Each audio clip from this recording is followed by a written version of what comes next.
Good morning, students. In the chapter Getting to Know Plants, the next topic that we will be learning today is the flower and fruit. What is a flower? Plants are majorly classified on the basis of presence or absence of flowers into flowering and non-flowering plants. The flower is a delicate and highly specialized part of the shoot system. The flower is the reproductive part of the plant. Flowers are usually colorful, attractive, and scented.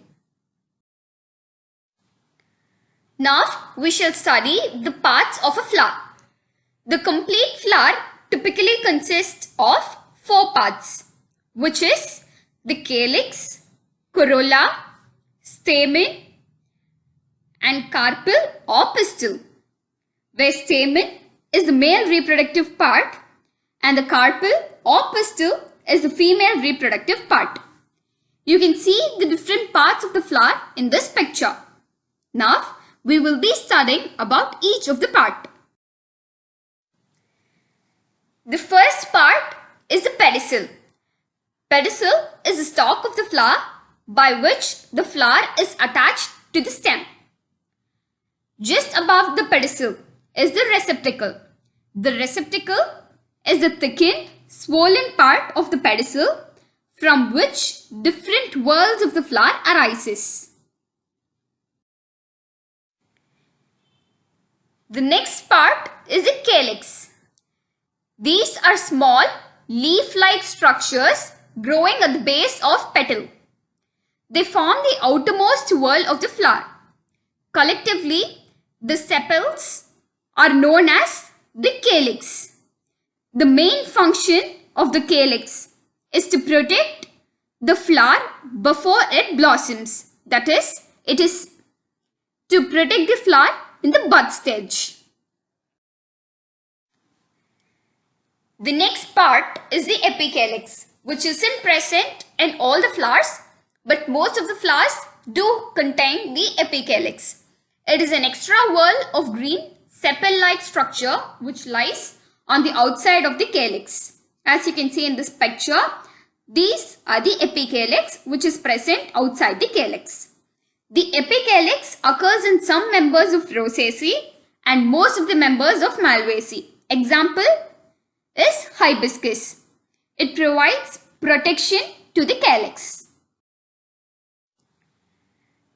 The next part, which adds beauty to the flower, is the corolla. The petals of the flower are collectively known as the corolla. The color of the petal varies from plant to plant. Some are bright while some are pale colored. Thus, petals help us to differentiate one flower from another. They are often bright in color as their main function is to attract pollinators such as insects, butterflies to the flower. So this is the corolla. All the petals of the flower are collectively called as the corolla. In some plants, there is no distinction between the sepals and the petals. And in such cases, the non-essential floral whorl are called as perianth. So the individual part of the perianth is known as the tepal. The tepals or the perianth may be either sepaloid or petaloid. Sepaloid is when they are green in color and they are called as petaloid when they are colored other than green. The next part of the flower is the stamen, which is the male reproductive part. It is also known as the androecium. It consists of 2 parts, which is the anthers and the filament. The anther is a sac-like structure that produces and stores pollen grains, which is transferred to the pistil or the female reproductive part of the flower to bring about fertilization. Whereas the filaments are the ones which supports the anthers. The attachment of anthers to the filament is of different types. They are basifixed, adnate, dorsifixed or versatile. In basifixed, the anther is fixed directly to the top of the filament so that the filament is joined to the base of the anther. Thus, this type of attachment is called as basifixed. This type of attachment is seen in plants such as mustard and radish. The next type is adnate, where the filaments run throughout the length of the anther. Such a type of attachment is seen in flowers of plants like ranunculus and magnolia. The third type of attachment is dorsifixed, where the filaments is firmly fixed to the backside of the anther, which is seen in flowers of passiflora and prunus. And the fourth type of attachment is the versatile attachment, where the filament is generally attached to the back of the anther and the anther can swing freely. This type of attachment is seen in grasses. The next part is the carpel. It is the innermost part and the female reproductive part of the flower. It is also called as the gynoecium. A flower may have one or more carpels, and the carpels may either be free or fused. A carpel typically consists of three parts, which is the stigma, style and ovary. The stigma is the topmost part of the carpel. The stigma contains sticky substances whose job is to trap the pollen grains from different pollinators. And the style is a long tube which connects the stigma to the ovary. And the ovary contains lot of ovules, which in turn contains the egg cell, which is the female gamete. Now we shall study the types of flowers. A flower may consist of either stamen or carpel or both. Based upon this, a flower can be either unisexual or bisexual. A bisexual flower consists of both male and female reproductive parts. Examples of bisexual flower are rose, beans and hibiscus. Whereas plants like papaya and cucumber consist only male or only female reproductive part in a flower. Thus, these flowers are called as unisexual flowers. Given in this picture represents the female flower of a cucumber, which consists of only the female reproductive part. And this picture depicts the male flower of a cucumber, which contains only the male reproductive part of the flower. Thus, these flowers are called as unisexual flowers.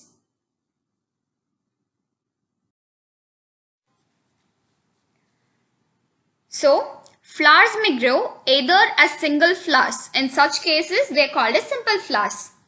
Or they grow in groups. In such cases, they are called as inflorescence. An inflorescence is a group or cluster of flowers arranged on the floral axis. The inflorescence is of two types. They are racemose and cymose.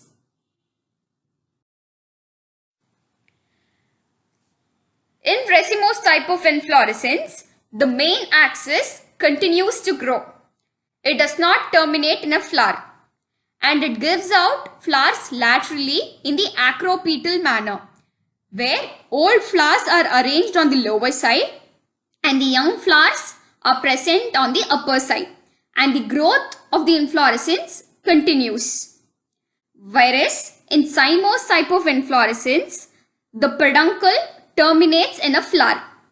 Here, the older flowers are present on the upper portion and the young buds are arranged towards the base. This type of arrangement is called as the basipetal succession. Now, we shall study the functions of a flower. The male and female gametes develop in the flowers. The most important function of flower is reproduction. They help in the union of male and female gametes.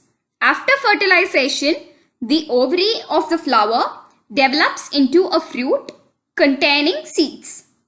Flower provides nectar to certain birds and insects, which in turn helps in the transfer of pollen grain from one flower to the other.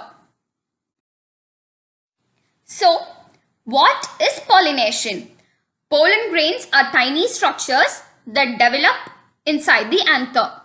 When the anther matures, it splits open and releases the pollen grains. The pollen grains have to be deposited onto the stigma in order to fertilize the egg cell which is present in the ovary. The process by which the pollen grains are transferred from the anther to the stigma is called as pollination. The pollination is of two types. When pollen from the anther of one flower is transferred to the stigma of the same flower or to the stigma of another flower present on the same plant, it is known as self-pollination, as you can see in this picture. Whereas, when pollen from the anther of one flower is transferred to the stigma of another flower which is present on another plant, it is known as cross-pollination, as you can see in this picture. So, after successful pollination, the process of fertilization takes place. And after fertilization, the ovary grows into a fruit and the process of fruit development takes place and the ovules develops into seeds. Whereas the petals, stamen, stigma and style dry and fall off. And the fruit will develop and it will contain seeds. And each seed contains an embryo which consists of radicle that will develop into a root, a plumule that will develop into a shoot, and also it will contain one or two cotyledons that store food for germination. The seeds usually hardens and dries to survive adverse conditions, which will develop into a new plant under favorable conditions. By this, we come to the end of getting to know plants. Thank you, students.